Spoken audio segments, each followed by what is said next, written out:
Wewe ni mtu wa Korogwe kabisa, sio kama labda mlifika mkakulia kule? Nimefika yani Korogwe, mimi nimetokea huko Bungu nikaja pale nikatafuta kazi Korogwe pale.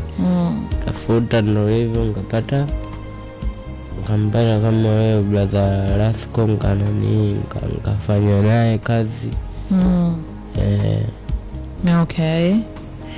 Ni kitu gani hasa unapenda kufanya katika maisha yako, katika burudani? Yani ukikaa nyumbani labda unaangalia nini, movie, unasikiliza muziki, na ni msanii gani hasa unapenda kumsikiliza kwa Tanzania?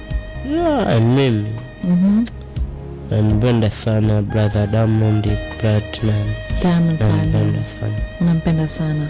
Na pia kuna nyimbo yake nasema changanya tende na maziwa. Imbe kidogo.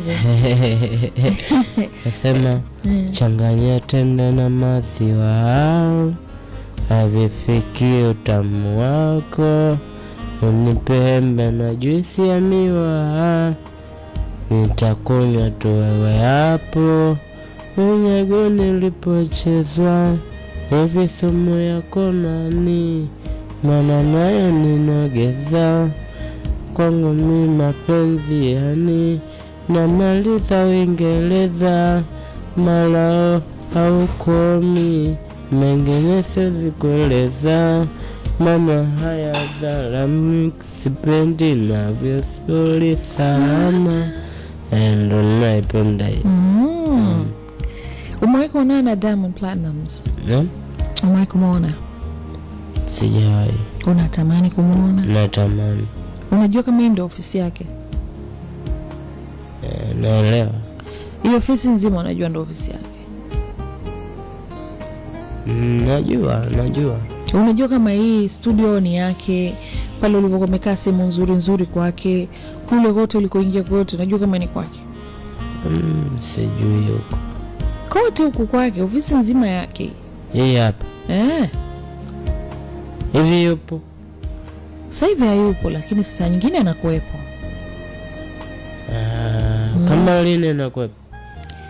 Jana alikuepo, juzi. Saa nyingine yani anaweza akaja muda anotaka yeye. Si unajua ukiwa boss, lakini muda mwingi yupo. Leo tu. Ndamani kana na yani hello. Ungefurahi yani support yani shike mkono. Unatamani akusupport akushike mkono. Unatamani akusupport kwenye engo ipi labda? Unaweza ukaongea atakusikiliza. Mimi napenda ni support tu na biashara. Wewe una biashara gani? Mimi kama na biashara ya kuuza nguo. Unapenda kuuza nguo? Napendelea hivyo. Hongera. I hope atakusikia na atatagiwa kwenye hii post unasema, na yeye ni mtu mwenye upendo sana, hopefully atakusaidia.